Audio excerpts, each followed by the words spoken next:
Why have relations between India and Bangladesh collapsed?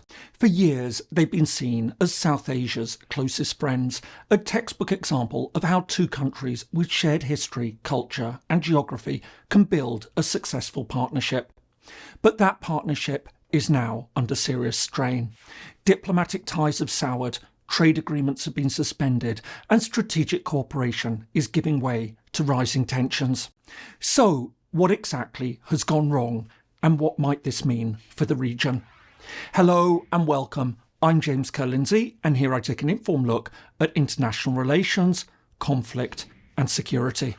There are many reasons why countries build close ties. Sometimes it's about shared values or common challenges. Other times it's driven by historical connections or mutual economic interests.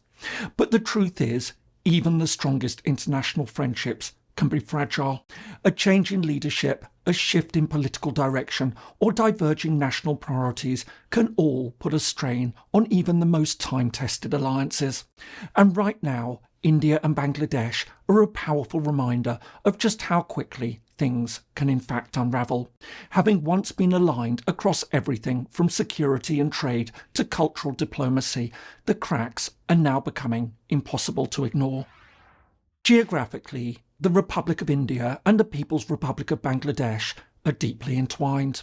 Apart from a small stretch of border with Myanmar, also known as Burma, Bangladesh is almost entirely surrounded by India. Their shared boundary runs to over 4,000 kilometres, or roughly 2,500 miles, making it one of the longest borders in the world. Although India is vast, around 3.3 million square kilometres, or 1.3 million square miles, with a population of around 1.4 billion, Bangladesh is significantly smaller.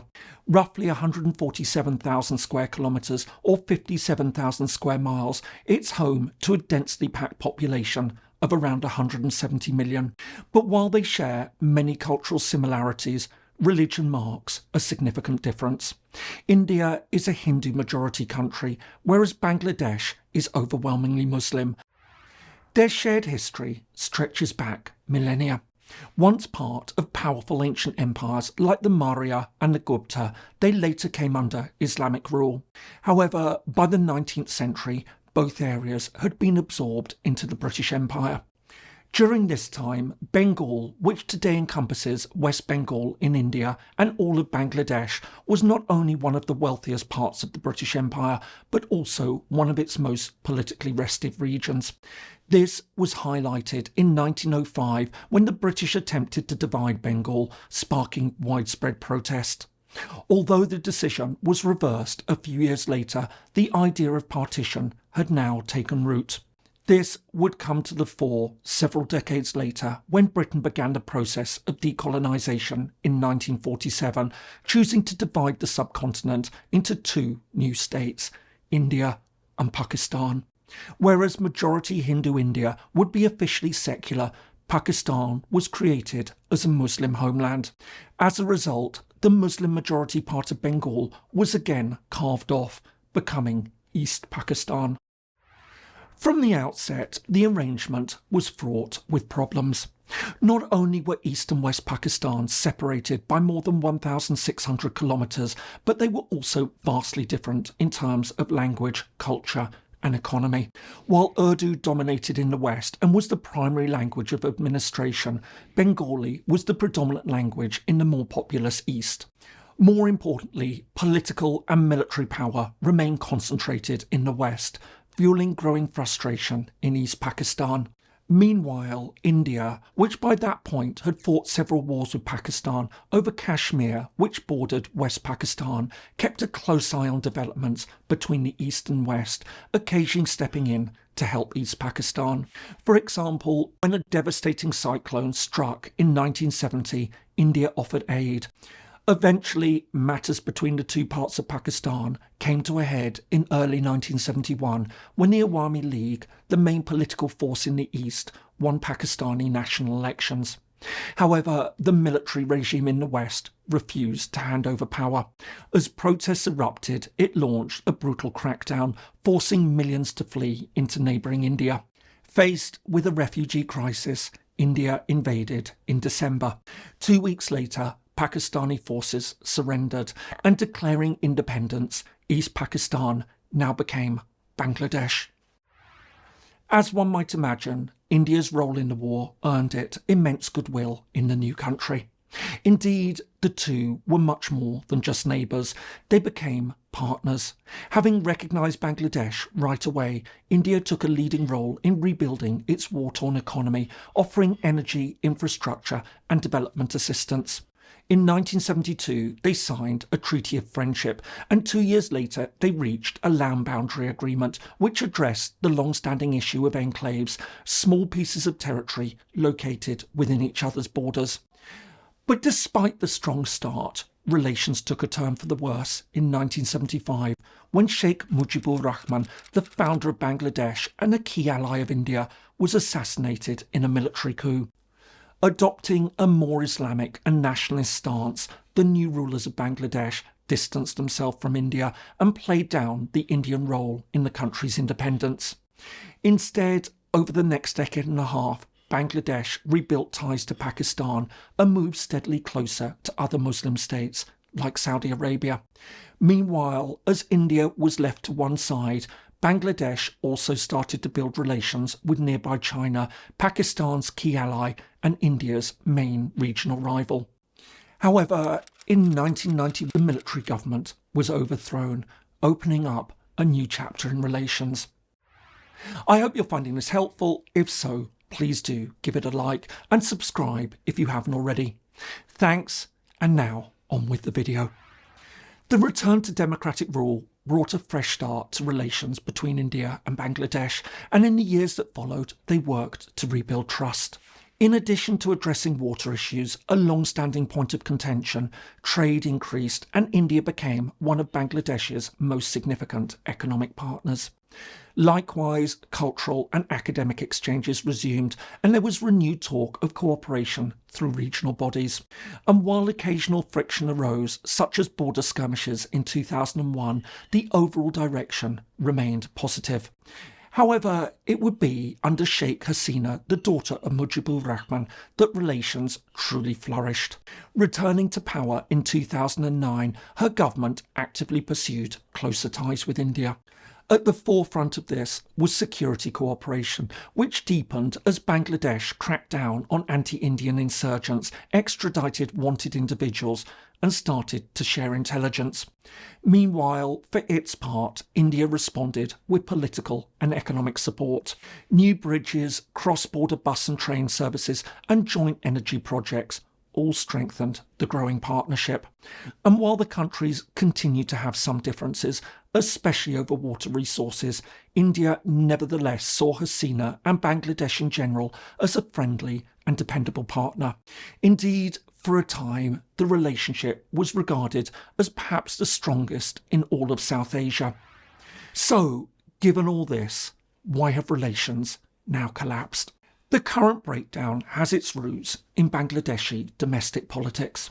Although Hasina had built up a strong partnership with India, she faced mounting criticism at home over her increasingly authoritarian rule, where her government was accused of corruption, silencing dissent, persecuting minorities, and rigging elections. In early 2024, mass student protests erupted across Bangladesh. But despite crackdowns, the government was unable to reassert its authority. As a result, Hasina was eventually forced to resign and fled to India, where she was granted temporary refuge. In her place, a caretaker government led by Nobel laureate Muhammad Yunus took over to manage the transition to new democratic elections. Since then, relations between India and Bangladesh have nosedived. In particular, Hasina's exile in India has become a diplomatic flashpoint. While Dhaka has demanded her extradition to face criminal charges, India has refused to hand her over, citing concerns about fairness and the potential impact on Bangladeshi political stability. All this has led to wider public anger in both countries. In late 2024, a wave of anti-Hindu violence in Bangladesh sparked outrage in India. And although the new Bangladeshi government condemned the violence, many in India accused it of not doing enough, leading in turn to an attack on a Bangladeshi consulate. Meanwhile, tensions have continued to escalate in other ways.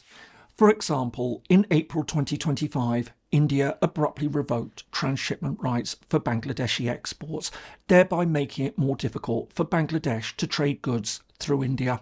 Widely seen as retaliation over Hasina, the move has dealt a serious blow to Bangladesh's economy, and in response, Dhaka has cancelled a major naval contract with an Indian state-run shipyard.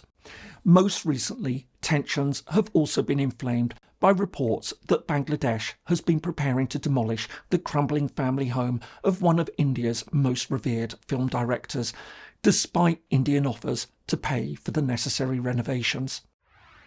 However, as serious as all this is in terms of bilateral relations, what makes it so significant is that it could potentially have profound geopolitical consequences.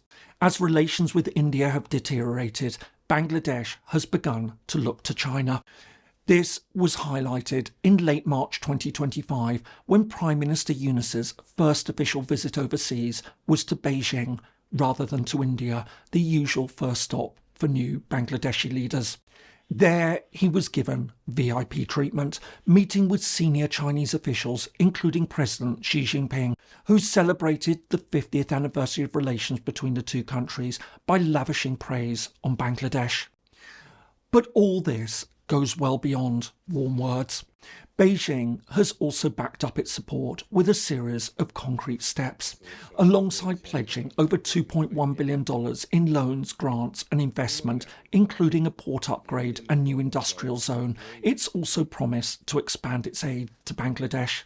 It's also granted duty-free access for Bangladeshi exports until 2028, opened talks on a free trade agreement and signed 8 new agreements covering energy, infrastructure and water management.